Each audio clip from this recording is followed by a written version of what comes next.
मेरे दिव्य गुरुदेव श्री परमहंस योगानंद जी के द्वारा ये टॉपिक,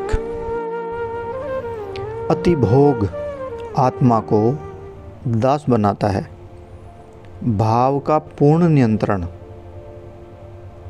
इमोशंस पर कंप्लीट कंट्रोल आपको स्वयं का सम्राट बना देता है।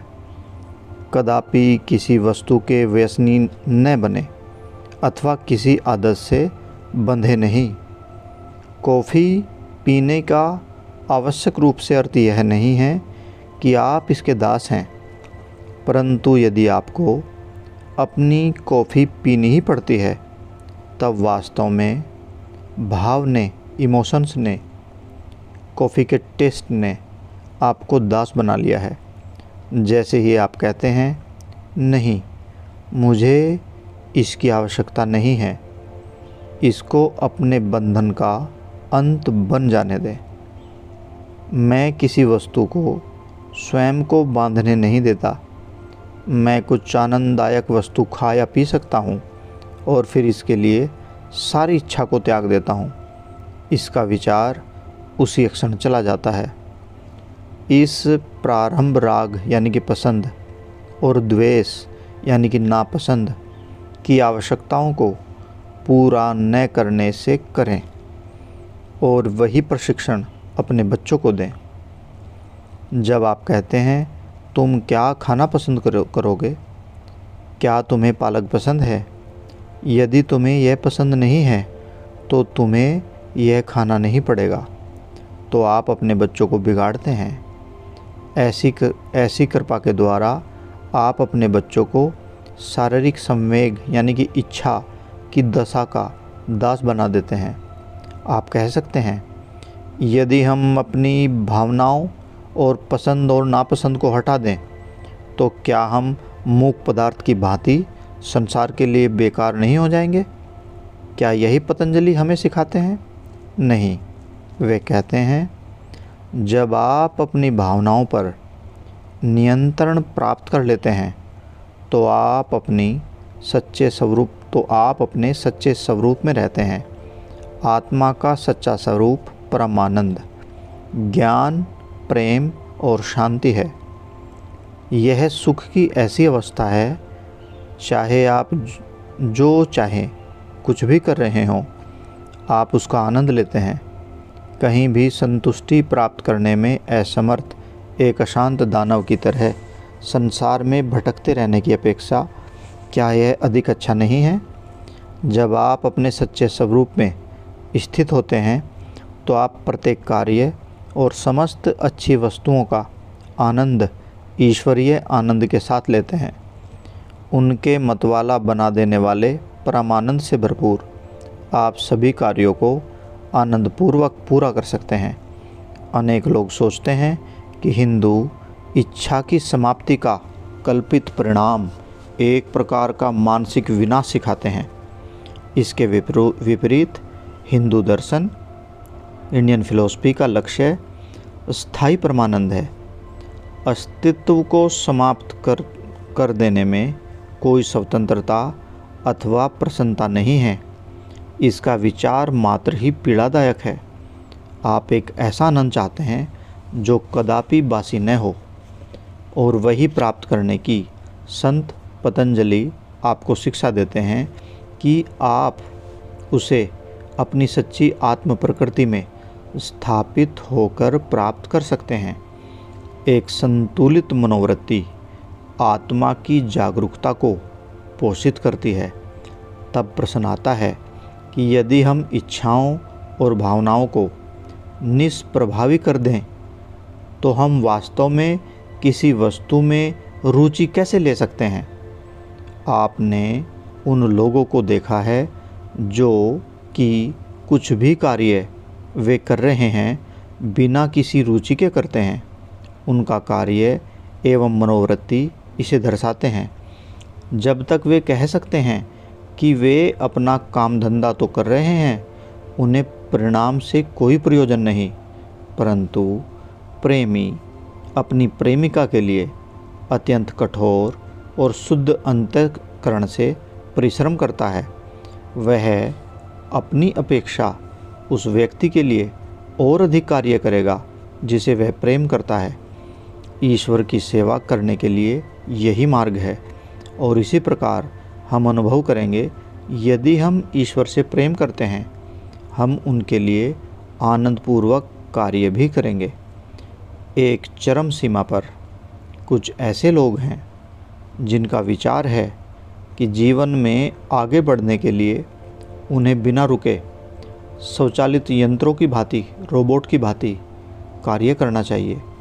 परंतु दूसरी चरम सीमा ठीक उतनी ही बुरी है, अर्थात जैसे ही ये लोग आध्यात्मिक विषयों में रुचि रखने लगते हैं, वे अन्य सभी वस्तुओं में रुचि खो देते हैं, मनोरंजन खो देते हैं। वह अनुचित मनोवृत्ति है, यह ठीक नहीं है। यह एक कारण है जिससे भारत में अपनी स्वतंत्रता खो दी है। उसने अनासक्ति के सिद्धांत का दुरुपयोग किया। उसने सोचा तो क्या हुआ यदि आश्रम में धूल एकत्रित हो गई, कोई बात नहीं, क्यों परेशान हो। इसके लिए कुछ करने हेतु भौतिक संसार और कार्यों पर बहुत अधिक एकाग्रता की आवश्यकता होती है। अनासक्त हो जाए, सभी संभव सांसारिक क्रियाकलाप का त्याग कर दें। ऐसी मनोवृत्ति झूठी आध्यात्मिकता की आड़ में मानसिक आलस्य को छिपाती है। मैंने पाया कि सच्चे महान गुरुजन बिना किसी आसक्ति के संसार में बहुत रुचि रखते हैं, परंतु जब गुरुजी स्वामी श्री युक्तेश्वर जी को कोई अच्छी वस्तु दी जाती थी तो वे इसकी देखभाल करने के लिए कर्तव्यनिष्ठ रहते थे, परंतु यदि वह टूट जाती थी तो वे केवल हंसते थे। तेरी देखभाल समाप्त हुई, इसमें इतनी अधिक सावधानी रखनी पड़ी। वे सचमुच अनासक्त थे। मैं भी उसी प्रकार अनुभव करता हूँ। ईश्वर जो कुछ भी मुझे दे देते हैं, मैं उसका आभार मानता हूँ, परंतु जब वह नहीं रहता तो मैं इसकी कमी अनुभव नहीं करता। एक बार किसी ने मुझे एक मूल्यवान पोशाक, एक सुंदर कोट और एक टोपी दी। तब मेरी चिंता आरंभ हो गई। मुझे इसके फटने जाने और गंदा न हो जाने की चिंता करनी पड़ती थी। इसने मुझे बेचैन कर दिया। मैंने कहा, प्रभु आपने मुझे यह परेशानी क्यों दी। एक दिन मुझे यहाँ लॉस एंजलिस के ट्रिनिटी हॉल में प्रवचन देना था। जब मैं हॉल में पहुँचा और अपना कोट उतारना शुरू किया तो ईश्वर ने मुझे बताया, जेबों से अपना सामान निकाल लो। मैंने ऐसा ही किया।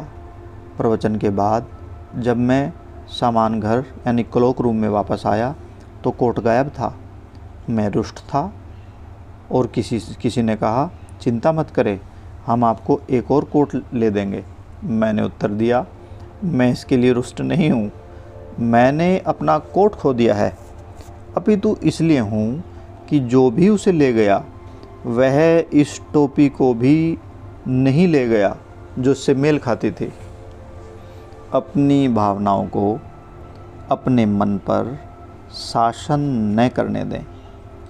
यदि आप हर समय अपने वस्त्रों और दूसरी संपत्तियों के लिए अनावश्यक रूप से परेशान होते रहते हैं तो आप सुखी कैसे रह सकते हैं। स्वच्छ वस्त्रों को पहनें और फिर इसे भूल जाएं। अपने घर को साफ करें और फिर इसे भूल जाएं। एक बार मैं एक बहुत सुनियोजित रात्रि भोज के लिए अतिथि था। मैंने रात्रि भोज का खूब आनंद लिया, परंतु हमारे निमंत्रक आतिथ्य इतने घबराए हुए थे कि कहीं ऐसा ना हो कि कुछ गड़बड़ हो जाए, इससे सारा मामला बिगड़ जाए। जो संवेदनशील हैं वे आपकी घबराहट को अनुभव कर लेते हैं। चिंता क्यों करते हैं? अपना सर्वोत्तम प्रयास करें और फिर शांत हो जाएं। कार्यों को बलपूर्वक कराने की अपेक्षा उन्हें उनके स्वाभाविक ढंग से होने दें, तब आपके आसपास प्रत्येक व्यक्ति भी शांत ही होगा। कार्यकलाप जीवन नहीं है, यह तो जीवन की अभिव्यक्ति है। परंतु कुछ लोग सतत रूप से इतने क्रियाशील होते हैं कि वे भाव आवेश में विस्फोटित होते हुए स्वयं को दुखी बना लेते हैं। साधारण व्यक्ति एक पेंडुलम लोलक की भांति है, एक सिरे से दूसरे तक आगे पीछे झूलता ही रहता है, गतिमान, सदैव शांत रहता है। यह एक पार्श्विक अवस्था से कुछ भी अधिक नहीं है। दूसरे लोग योगी सदैव शांत, अपने स्वभाव में केंद्रित, एक शांत हुए दोलक की भांति रहते हैं। जब वह सक्रिय होते हैं तो वह बहुत तीव्रता से गतिशील हो जाते हैं, परंतु जब वह ठहर जाते हैं तो वह पुनः आंतरिक और बाह्य शांति के केंद्र में अपने आप को स्थापित कर लेते हैं। जय गुरु जी।